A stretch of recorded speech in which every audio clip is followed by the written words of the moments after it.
YouTube, welcome in, welcome in. We are hanging out with Goji Center again, and the last time we watched this, it was the Indo versus Skull Island. I know a little bit about Jurassic Park, not a lot, but I know a little bit about it. But I know virtually nothing about the MONSTERVERSE, except we have Godzilla, we have King Kong. I know those two. I know that King Kong is the king of Skull Island, and I know that Godzilla is kind of like nature's checkmate.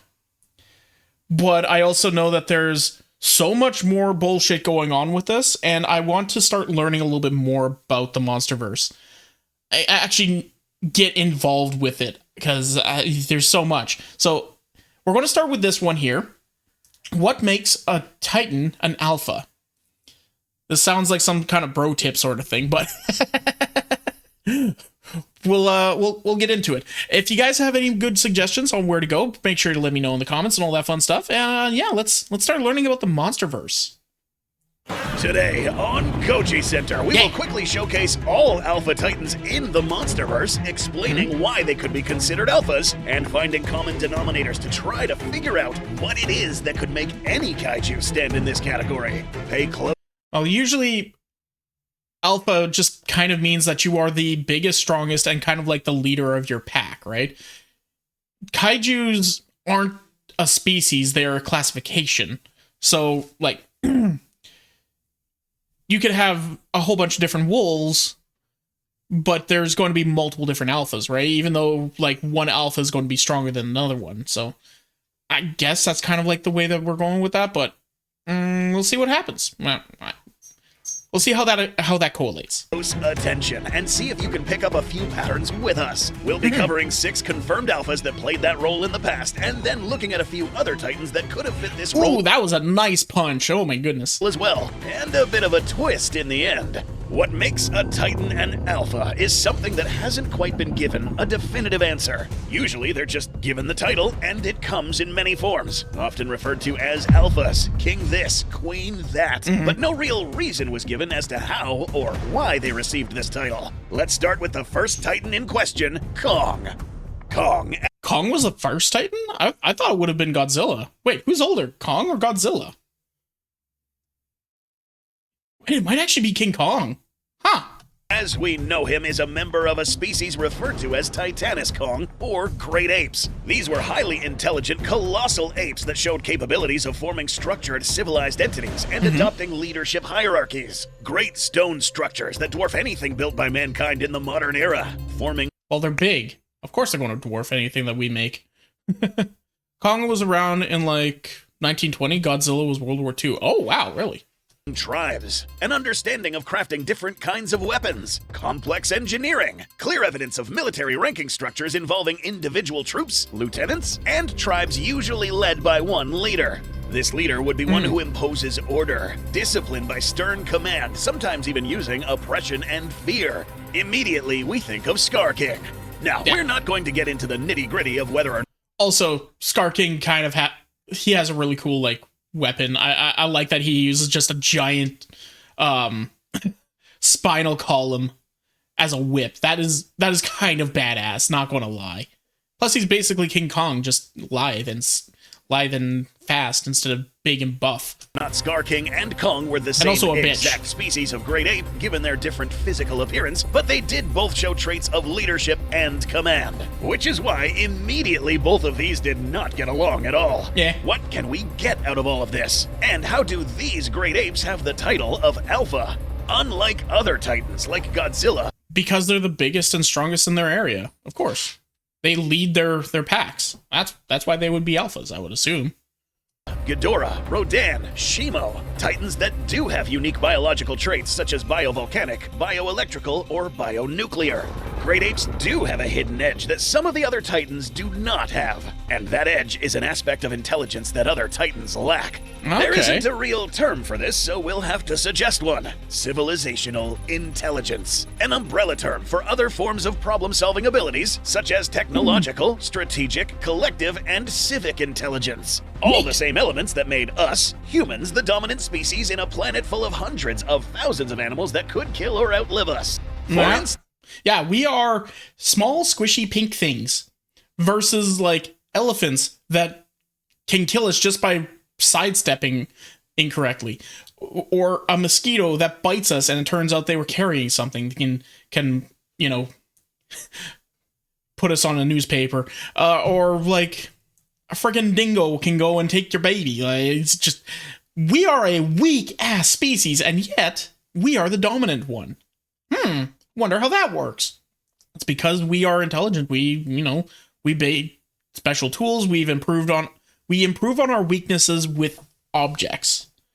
And that actually makes a huge amount of difference, because we can always get stronger and better just by, building something bigger and better. Animals, they're kind of stagnant in that situation. They have a cap. We as humans do not. It's no other species on... And yes, I realize that's coming from a little blue slime on the internet. Shush you. on the planet has ever been able to craft more complex tools like axes, smelt metal, and forge swords, much less create firearms and then roll around in tanks, ships, and aircraft.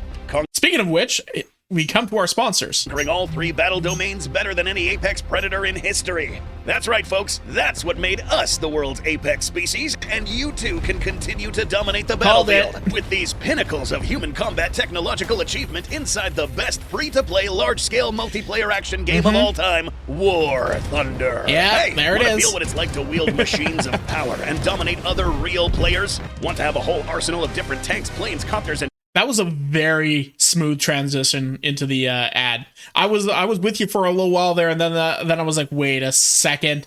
Ships at your disposal to wage war on your enemies. Want to witness the closest any game has gotten to realism and physics? Play War Thunder. Oh, you know how here on the channel we are pretty big fans of realism and physics. War Thunder's gameplay is the closest you'll get to the real battle experience, and it gets the Goji stamp of approval. Smoke screens, night vision, strike drones, and nuke drops to reset the map. No health bars here. The stakes are high because one wrong shot or That's wild to call a nuke strike a map reset.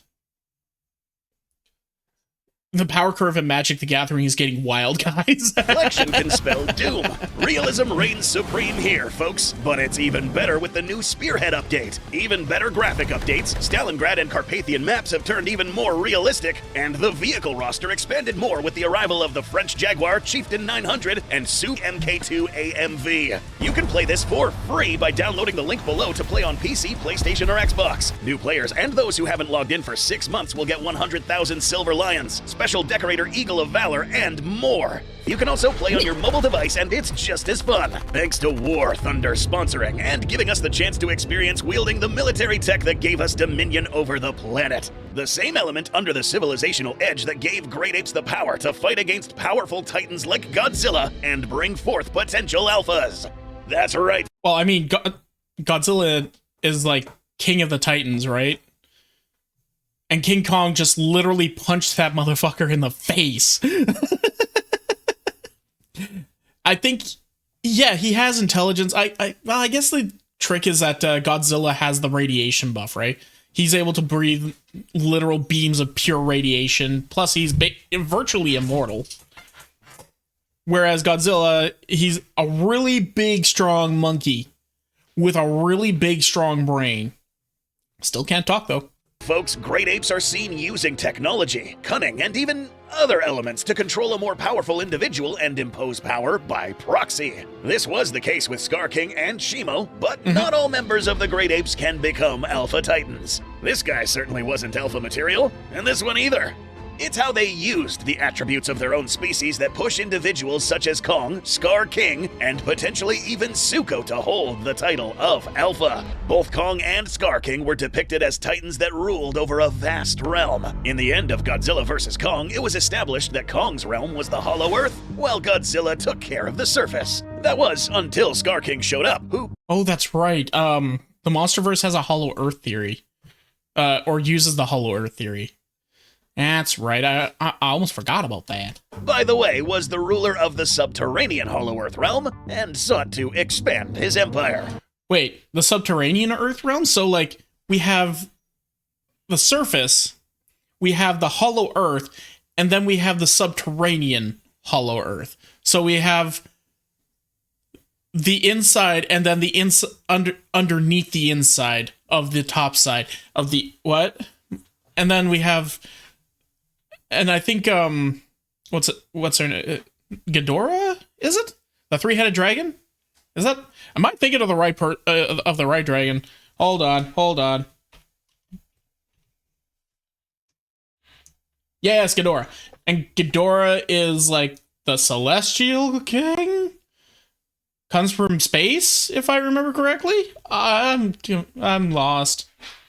But being an alpha, at least in the lore of the Monsterverse, doesn't always require you to partake and take a leadership role in a societal species. Sometimes the role a Titan fulfills in world balance and the relations you form with other kaiju can also grant that title. A perfect example of this is the Titanus Mosura Titan species, more commonly known as Mothra, or everyone's favorite queen. Mothras now, since it has been confirmed that there have been many incarnations of these in the Monsterverse timeline. Interesting. Referred to as the queen of the monsters, Mothra is often depicted as a benevolent force of nature, with statements from the developers of King of the Monsters as a kaiju whose... Then why is she always such a bitch whenever you put her in a video game? I'm looking at you, Terraria. Mothra's a bitch. I hate her. No, actually, I really like Mothra's design. She's really cool, and I really do actually enjoy Mothra. Just, like, she's such an asshole when you have to fight her in Terraria. essence is a binding harmony with nature, with even the sonar calls emitted by Mothra carefully crafted by the sound designers to sound like or evoke a sense of harmony with the earth itself. She's a queen. Yeah, it kind of sounds like whale calls, and which are very pretty sounding. Because she rules in conjunction with the king of the monsters, and we all know who that is. But unlike the great apes that leverage their civilizational intelligence and technological edge to climb to the ranks of Alpha, Mothra's status as Alpha is defined more on the role she takes during world cataclysms and which side of the fight she's in. As the closest ally of Godzilla, a confirmed Alpha, and one who is portrayed to keep the balance of power in check on planet Earth, Mothra is a perfect aerial auxiliary for a terrestrial and aquatic kaiju. She is also aligned with mostly the same philosophy as the G-Man when it comes to the preservation of Earth. But in a world of powerful titans equipped with special superpowers, weather and geologic manipulation abilities, and superheated weaponry, Mothra also shares this same attribute with many other alphas and comes equipped with both a formidable set of melee weapons and the God Ray ability. This not only serves as a flashbang of titan proportions, but was also seen to send shockwaves powerful enough to send titans like Godzilla flying across the map. Damn. I was kind of expecting that it was. I didn't think that would be like a god ray, like a blast of like radiant energy or anything like that. I thought that would be something to do with moth scales, because that's actually a very common trope when it comes to moth like monsters in video games and shows and all that. To have the scales that come off the moth, because that's one function that moths tend to have is like shedding scales off their wings, and that kind of creates almost like a pollen effect. But she's able to just explode into light as basically a miniature nuke, or like probably a full-on nuke, because we're talking. I got mid. Hello. Or like a full-on nuke, because we are talking about the Godzilla-verse. Now, whether or not the incarnation of Mothra in King of the Monsters had this ability is debatable. However, Mothra's role as protector and symbiotic relationship with Godzilla as his most important auxiliary grants her kind the title of Alpha Species. Transitioning from studying the Queen of the Monsters, let's now talk about her ally, Godzilla. Apart from being one of the most powerful titans in this franchise with both dominant The God Lizard. physical and atomic prowess, the role he takes is equally as meaningful. The driving force that influences Godzilla's behavior, decision-making, and overall philosophy is equilibrium. What does this imply? Benevolence and malevolence are common behavioral traits in this franchise, a concept established in King of the Monsters, with many kaiju being labeled as benevolent, such as the case of Behemoth and Methuselah, and... The hell was that thing? Okay, let's back up here. Behemoth. Should I read these? Might as well. Behold Behemoth. His bones are tubes of bronze, his limbs like bars of iron. He is the first of the works of God. Okay. Here, let me bring this over really quick for me. Behemoth is named as the primal unconquerable chaos monster of the land of the in the Bible. Oh, he's a biblical monster?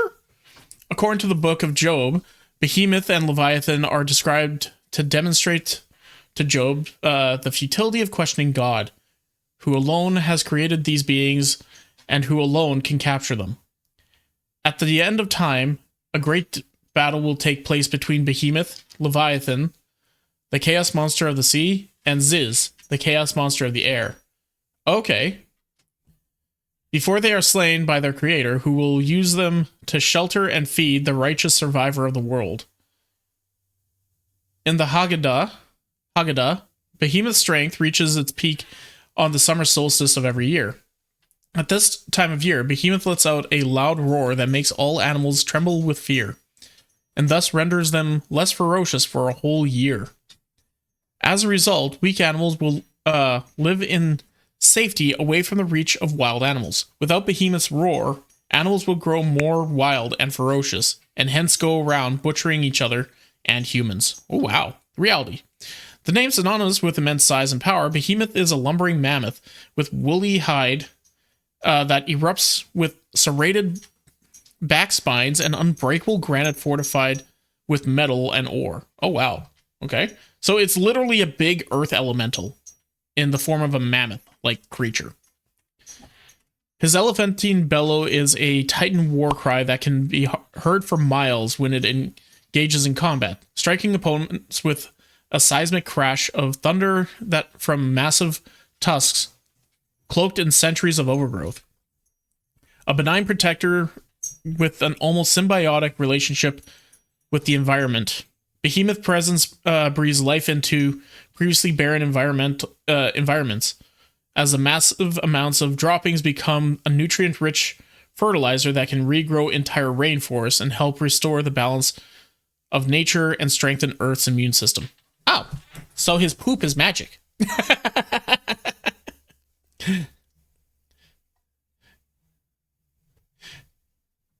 Also, weirdly adorable giant monster. Yeah.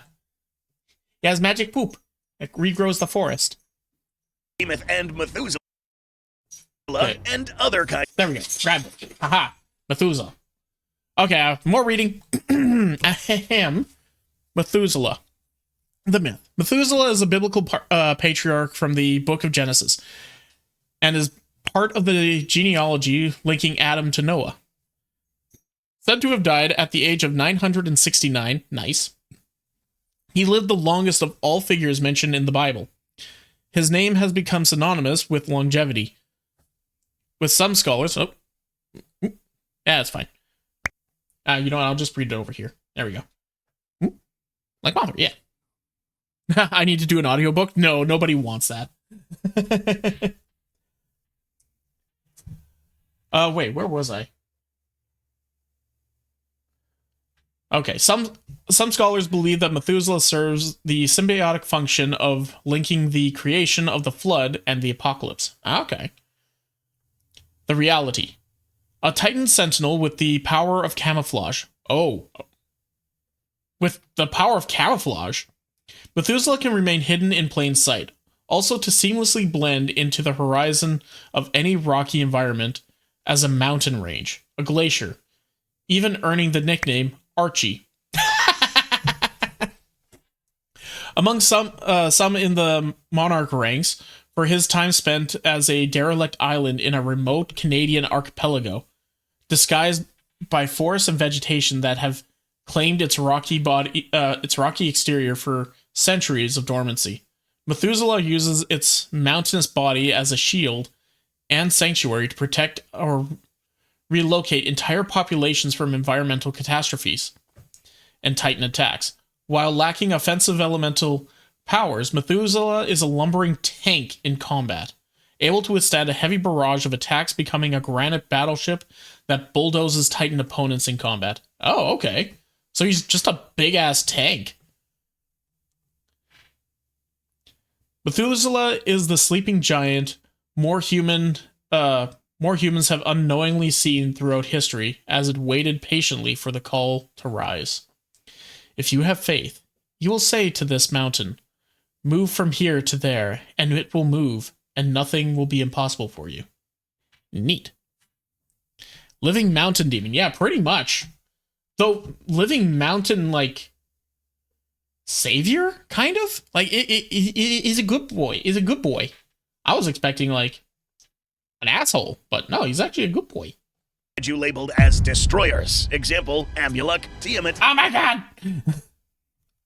Thank you, Tiamat, for having a small one, but, okay. Okay.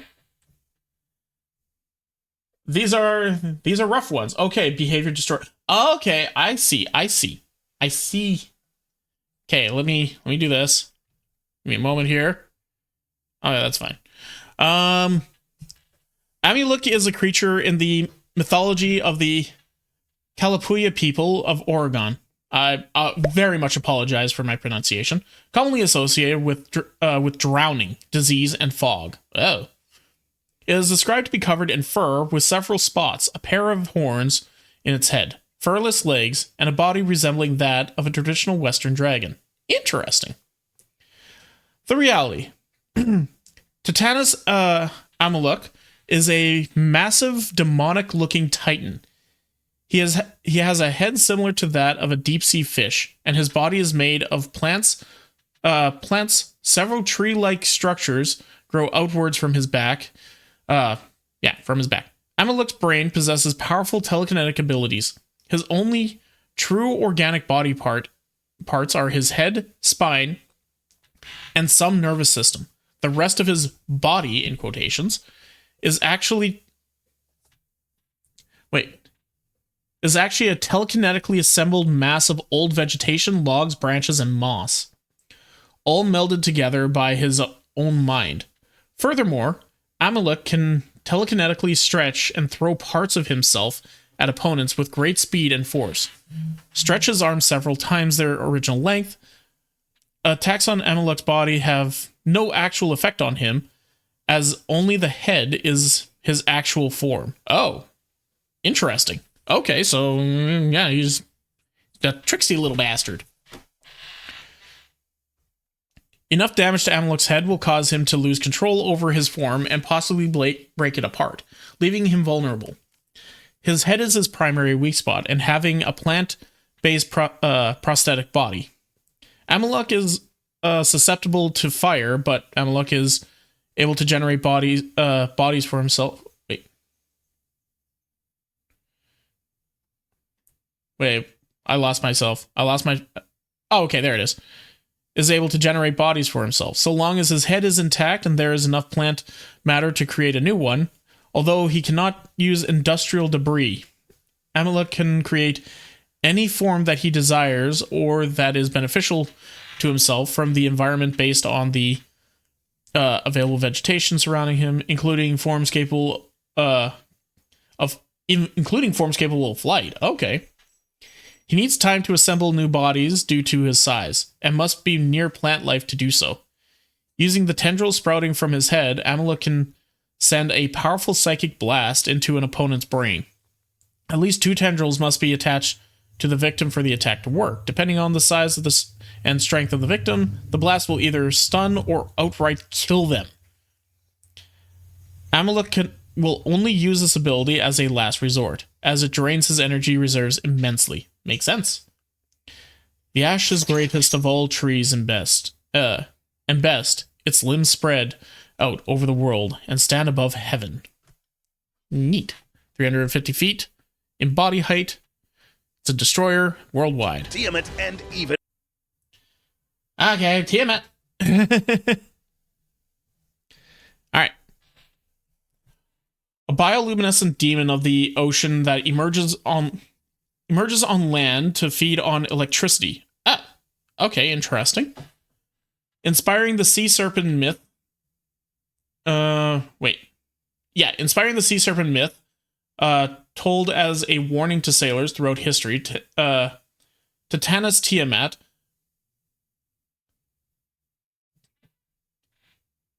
That's a word. Chemoreceptors. Okay. Chemoreceptors embedded in her venom hood releases a phosphorus ink that bleeds through the water to blind opposing titans in combat by burning their eyes.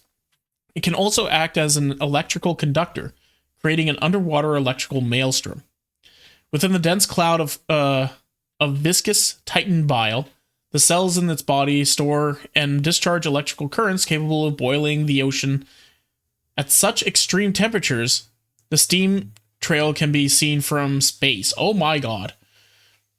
As it travels, behavioral analysis suggests Tiamat uses the vocal folds in its tendrils to mimic the sounds of other species, having spent many years in containment at Monarch Outpost 53. Wait, so there's an SCP foundation for this?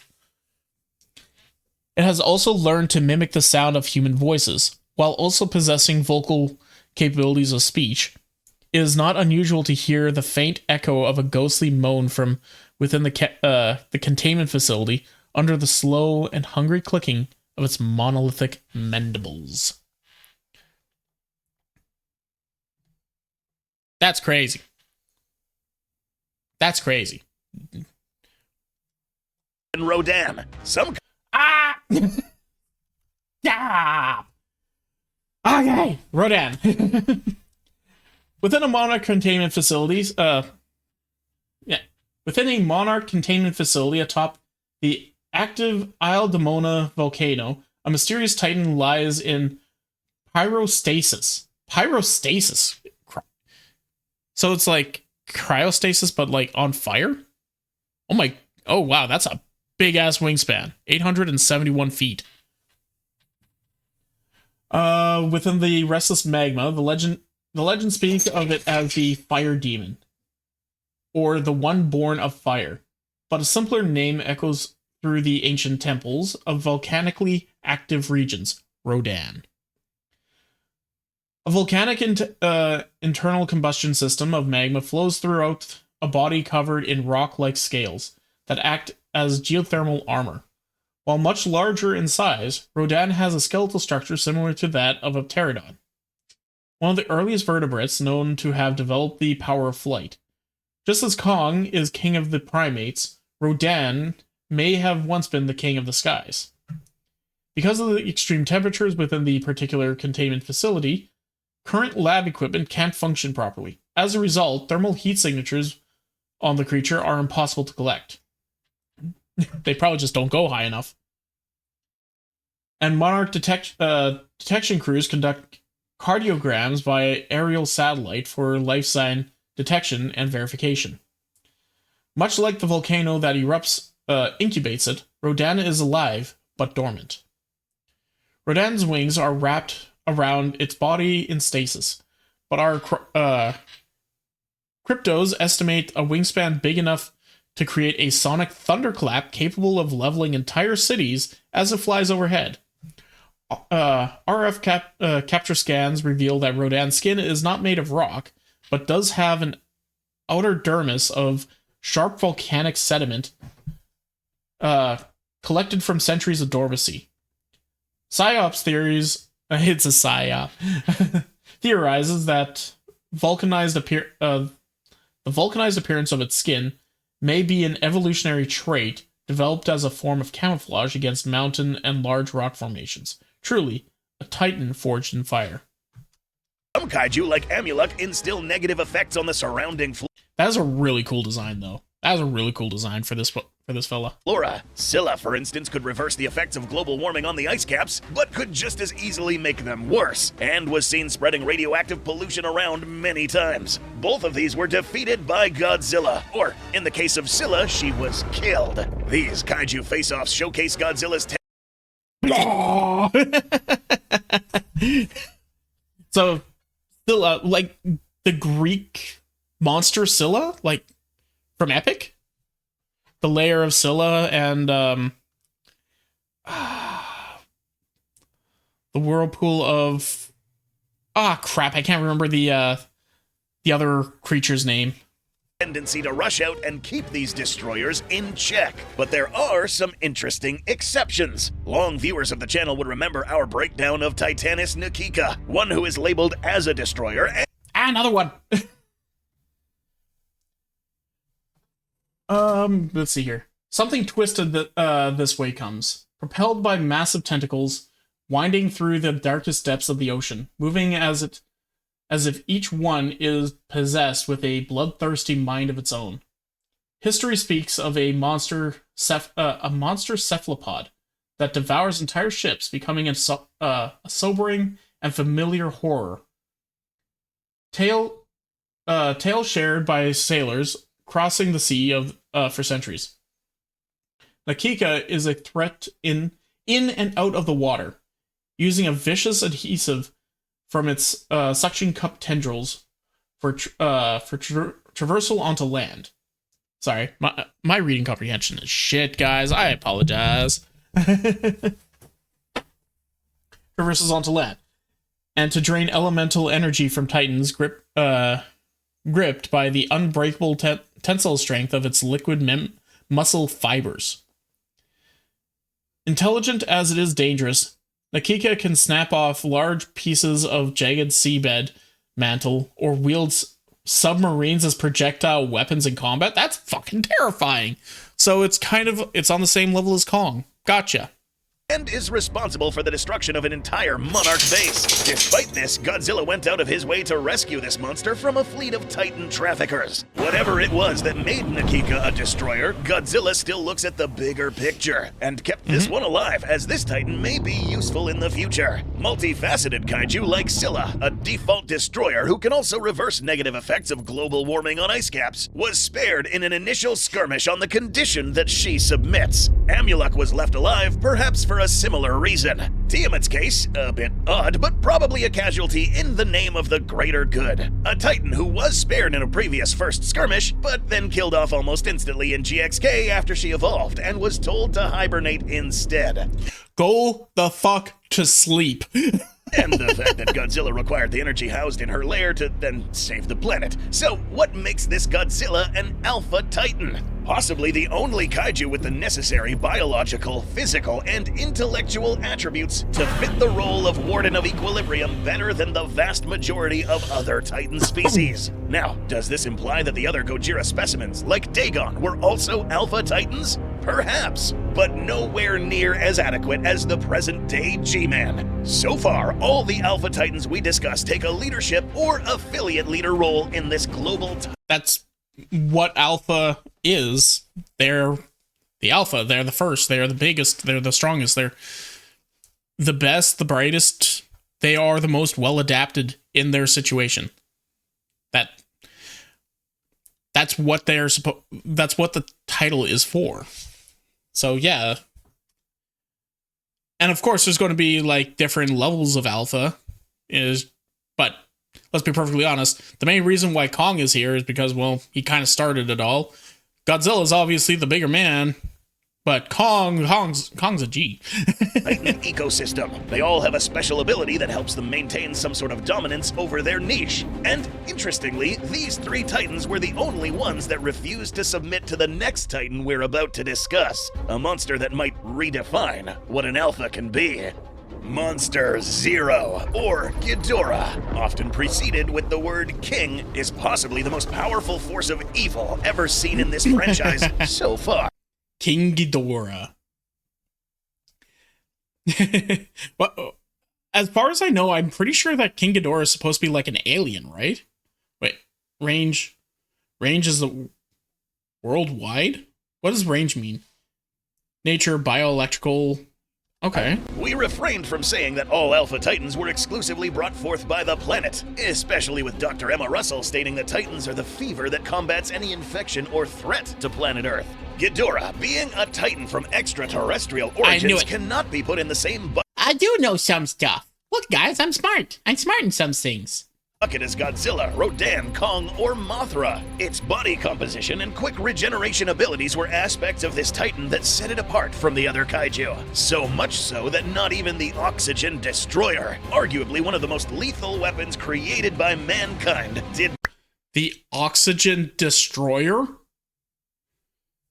The Oxygen Destroyer? Well, obviously that's not going to work on an extraterrestrial monster. Yeah, Puzzle, we're learning about monsters. But yeah, Oxygen Destroyer won't work on Ghidorah because, like, it comes from space.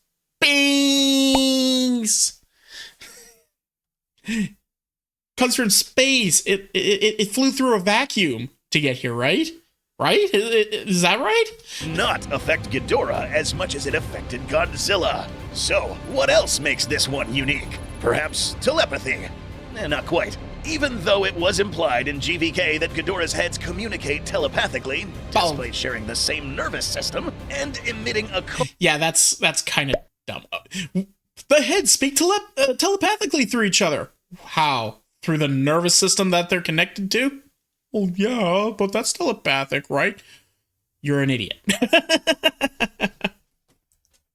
to all the Titans that traveled faster than the speed of sound, making every single one of them wake up at the exact same time, this isn't so unique to Ghidorah. Psychic phenomena is something seen in many forms in the franchise, but it's actually an attribute seen used by every Titan previously mentioned on this list, and something that is used by the others that we're about to discuss. Even the Iwi race can leverage this phenomena, communicating without words and only with their minds. Godzilla picking up signals from fantastical crystal hollow earth chimes. Kong being able to detect other nearby alphas. Scar King leveraging a crystal to send commands and emotional distress to Shimo. The new Titan Yugoth able to control other monsters to do its bidding. Telepathy still being an important element in how commands were communicated using a psychic neural link between brain and the mech.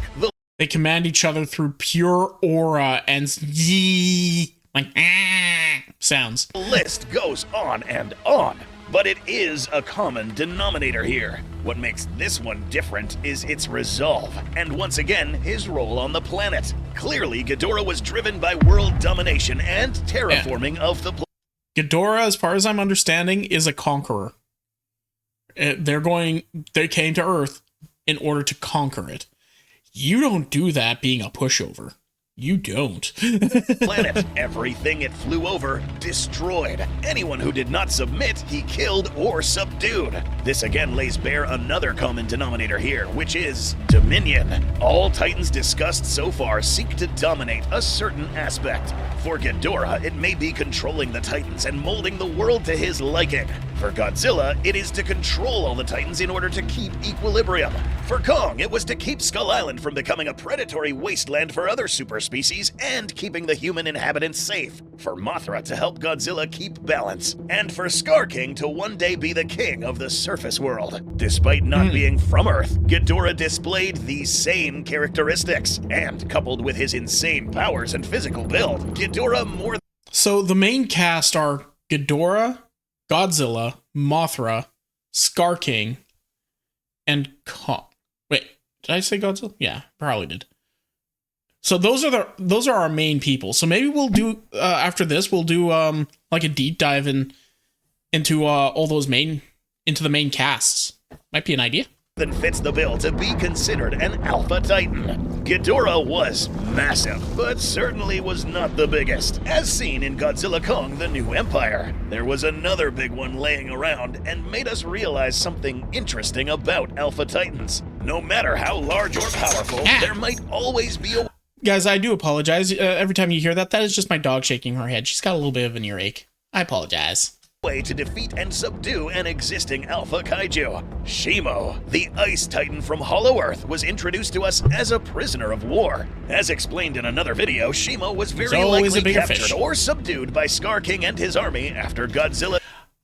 I both like and dislike Shimo's design, because like it's really cool, sure, but there's just something almost like Shimo off about it. Like it almost looks too plasticky in comparison to everybody else that we got to see in this movie.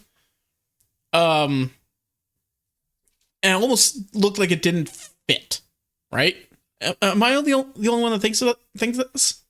It seems like the production value on Shimo doesn't really fit. Was very likely captured or subdued by Scar King and his army after Godzilla seemingly defeated this tribe by trapping them in a subterranean realm.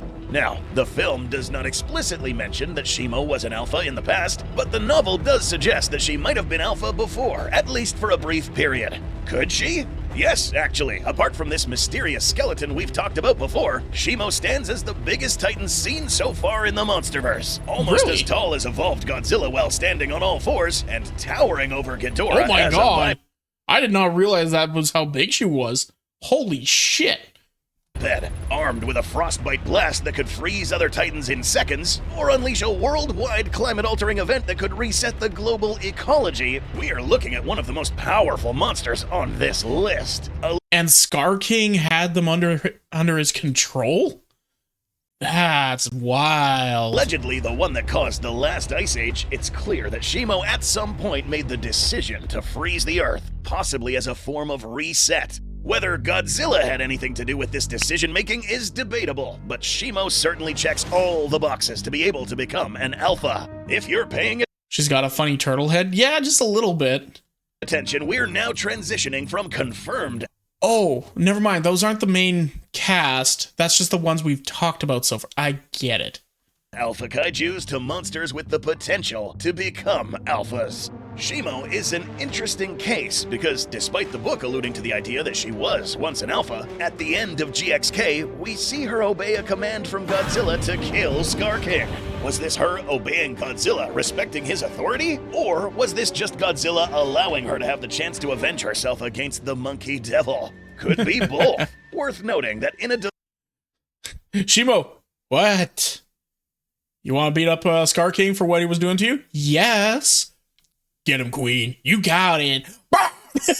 deleted scene, Shimo was actually shown to bow to Godzilla afterwards, acknowledging him as the alpha. Well, here's the thing. She might actually not want to worry too much about, that kind of control. She has a specific job of, just a global full-on reset and nuke, essentially. Literally bring in the Ice Age. She can just straight up do that. I don't think there's much Kong can do to stop not Kong. There's not much that Godzilla would be able to do to really stop her from doing that. However, respect would actually go a very far way in this sort of situation. Maybe she just straight up respects Godzilla and is like, you take the reign, you can take the responsibility. I'll bend to you.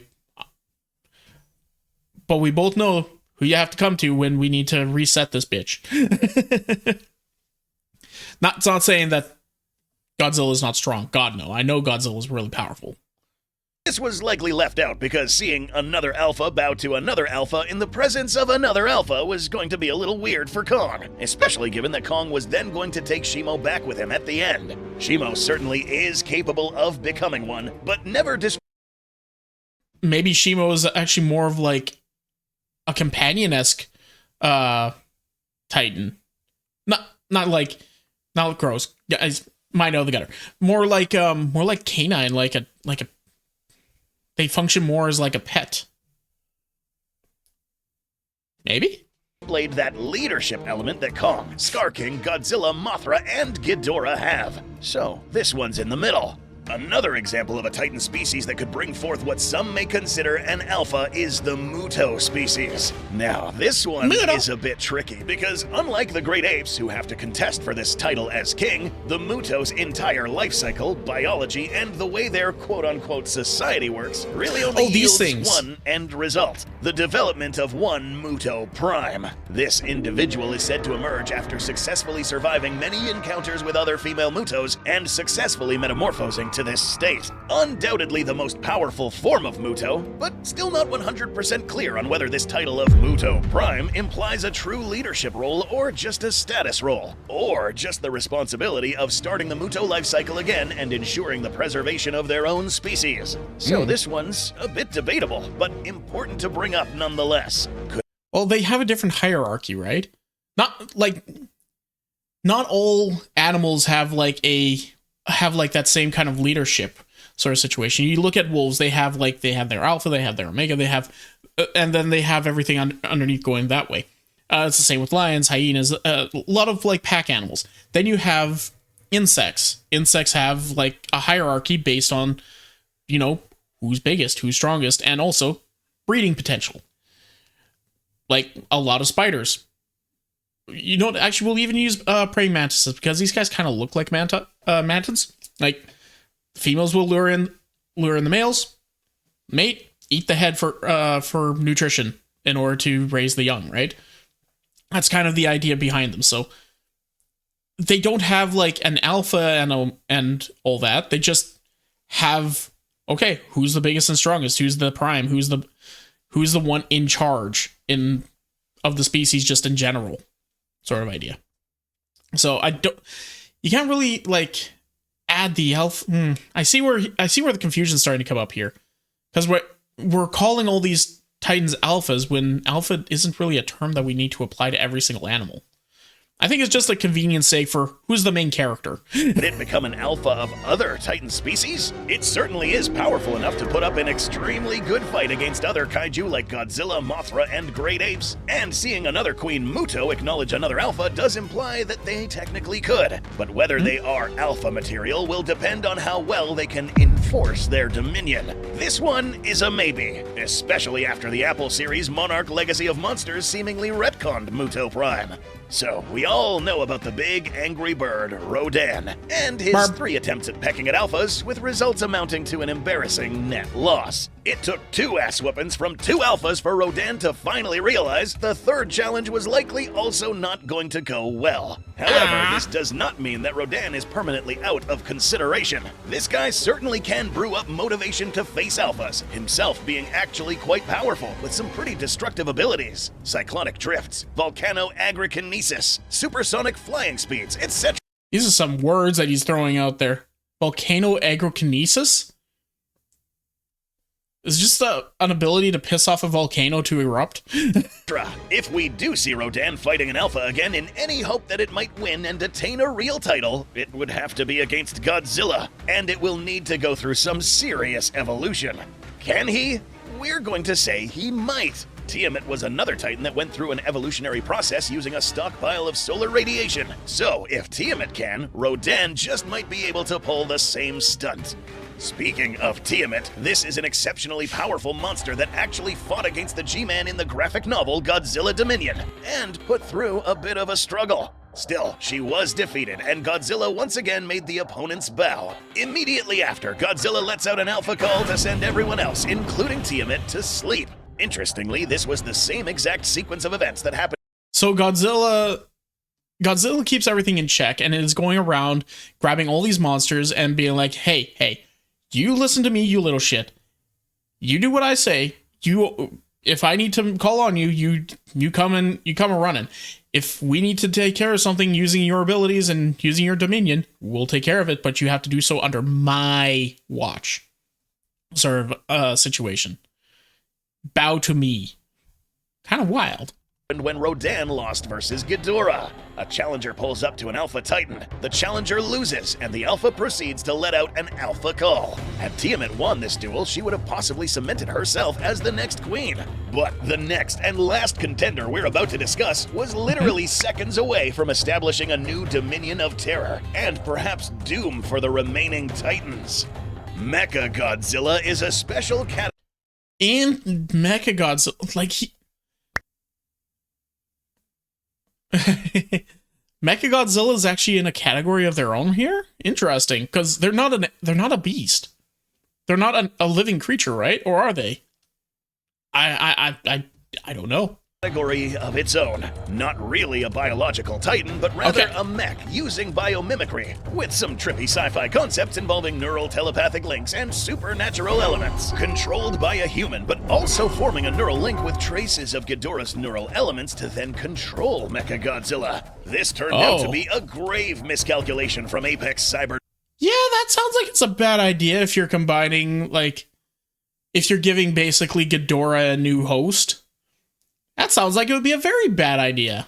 Oh no, don't know about this, Chief. Humans, why do we gotta keep doing stupid shit? Genetics, as we saw Ghidorah ultimately take control of the mech and go rogue. But the reason we're adding this machine to the list of alphas is because of one interesting detail.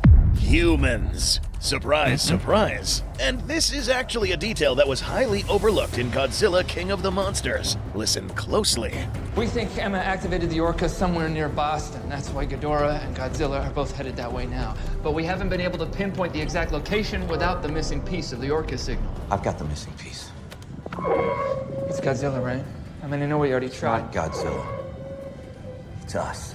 What do you mean, us? Emma combined the bioacoustics of Godzilla with a human. That's how she made the signal for the orca. The creatures just think it's another apex predator. That makes sense. I mean, we are a bunch of horny, murderous carnivores.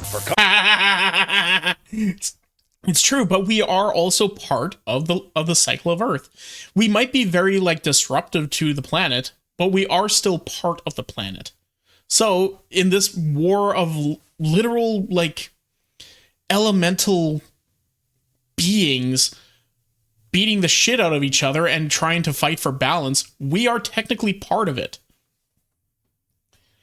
We are our own alphas in that situation. However, like I said earlier, we make tools. We make more things in order to try and, keep on top of things and try and keep up with the other big monsters that are on our planet. Unfortunately, we made one that, is powered by something that is not from our planet, and it took it over.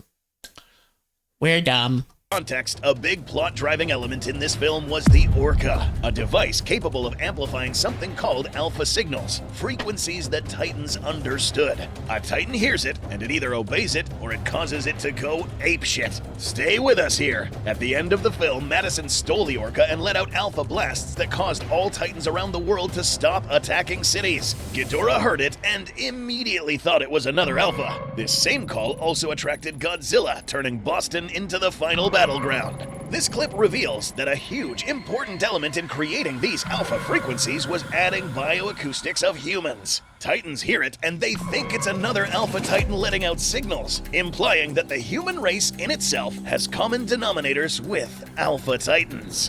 A big driving factor in the advancement of our species are the same reasons why some of these kaiju are alphas. Our ability to lead and form systems, civilization, order, disorder, a drive to dominate, conquer, and destroy, or a drive to protect and preserve. The practice of using destructive power to enforce peace and tyranny. This concept in the movie should have been fleshed out more, and Colonel Diane Foster's dismissive comment on the matter actually left us with a sour taste. Yeah, there's a lot of times that create like movies and stories and all that will put out a really, really cool part of information, and then but they didn't actually like plan on that being something important for the actual like finale of the video or story or anything like that. So it was just kind of like an offhanded comment. And we as viewers or readers or consumers listen to that and are like, oh my God, that's so important. Holy shit, that actually makes so much sense. Meanwhile, the creators were like, what do you mean they're really latching onto that little throwaway thing? Are they stupid? Creatures just think it's another apex predator. That makes sense. I mean, we are a bunch of horny, murderous carnivores. Yeah, that's real poetic. Now what? But back to yeah, that's really poetic. But that's true! the Mechagodzilla. This exact combination of mechanized Titan and human control, and the implication that there was an Orca-like device inside Mechagodzilla, is the criteria necessary for us to consider Mechagodzilla in today's list. Mentioned in the book and in the film, this was humanity's way to throw their hat in the ring to contest for the title of Alpha, defeating Godzilla and then proceeding to embark on a Titan elimination jihad to establish humanity once again as the apex species. As we do. For us to contend with kaiju, we became kaiju, and that is what Mechagodzilla actually was.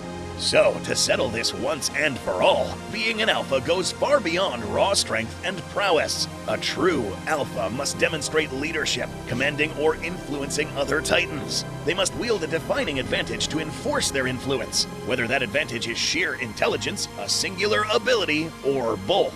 They must occupy a specific ecological niche, benevolent or malevolent, protector or tyrant. But when you strip away all the complexity, it all converges into a single, undeniable force. The same force that has shaped every chapter of history.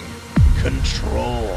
And that, ladies and gentlemen, has always been and will continue to be the ultimate prize. Contested fiercely in the Monsterverse, and just as fiercely in our own world. Yeah. No, that makes a lot of sense. Honestly, I'm really liking the Monsterverse. Guys, I'm actually kind of really liking it. Please, please, please, please, please. Give me some information. Tell me where to go next. I want in. I want to know more. I really do. I do. let's get into the MONSTERVERSE more. Yes. What? Hey, did you enjoy that? Was it funny? Well, come and check it out live over on twitch.tv/freeform_art. Make sure you put the _art. We have lots of fun there. We enjoy ourselves, and we want to see you over there. So come on and hang out. See you in a bit.